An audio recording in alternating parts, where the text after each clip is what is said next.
Ideological and cultural subversion is a subtle, gradual, and persistent undermining internally of another group's values, strength, and ways of life, with the aim of making them vulnerable. This is the strategy that the communists used when they infiltrated and took over societies from within, starting with Germany. The 4 stages of subversion are demoralization, destabilization, crisis, and normalization. When the Soviets use the phrase ideological subversion, what do they mean by it? Ideological subversion is the process which is legitimate, overt, and open. You can see it with your own eyes. All you have to do, all American mass media has to do, is to unplug their bananas from their ears, open up their eyes, and they can see it. Only about 15% of time, money, and manpower is spent on espionage as such. The other 85% is a slow process which we call either ideological subversion or active measures, активные мероприятия in the language of the к.г.b, or psychological warfare. What it basically means is to change the perception of reality of every American to such an extent that despite of the abundance of information, no one is able to come to sensible conclusions in the interests of defending themselves, their families, their community, and their country. It's a great brainwashing process which goes very slow, and it's divided in 4 basic stages. The first one being demoralization. It takes from 15 to 20 years to demoralize a nation. Why that many years?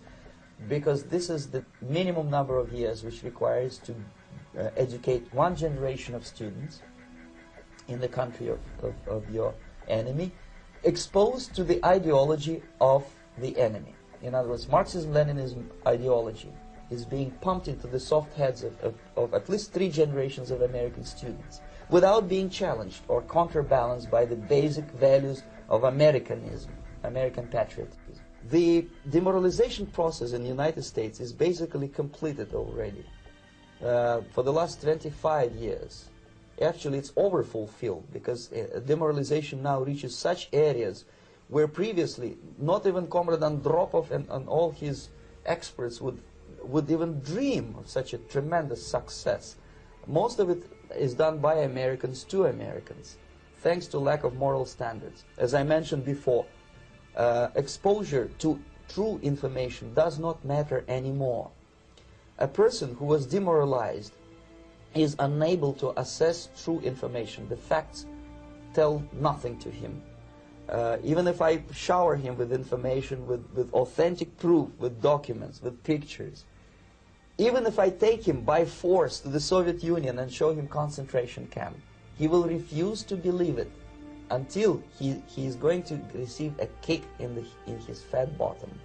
When a military boot crashes then he will understand, but not before that. That's the tragic of the situation of demoralization. So the next stage is destabilization. This time, subverter does not care about your ideas and the patterns of your consumption. Whether you eat junk food and get fat and flabby, it doesn't matter anymore. This time, and it takes only from 2 to 5 years to destabilize a nation, what matters is essentials: economy, foreign relations, defense systems. And you can see it quite clearly that in some areas, in such sensitive areas as defense and economy, the influence of Marxist-Leninist ideas in the United States is absolutely fantastic. I could never believe it 14 years ago when I landed in this part of the world, that the process will go that fast. The next stage, of course, is crisis. It may take only up to 6 weeks to bring a country to the verge of crisis. You can see it in Central America now. And after crisis, with a violent change of power, structure, and economy, you have so-called the period of normalization. It may last indefinitely. This is what will happen in the United States if you allow all these schmucks to bring the country to crisis, to promise people all kind of goodies and the paradise on earth, to destabilize your economy, to eliminate the principle of free market competition, and to put a big brother government in Washington, D.C., who will promise lots of things, never mind whether the promises are fulfillable or not.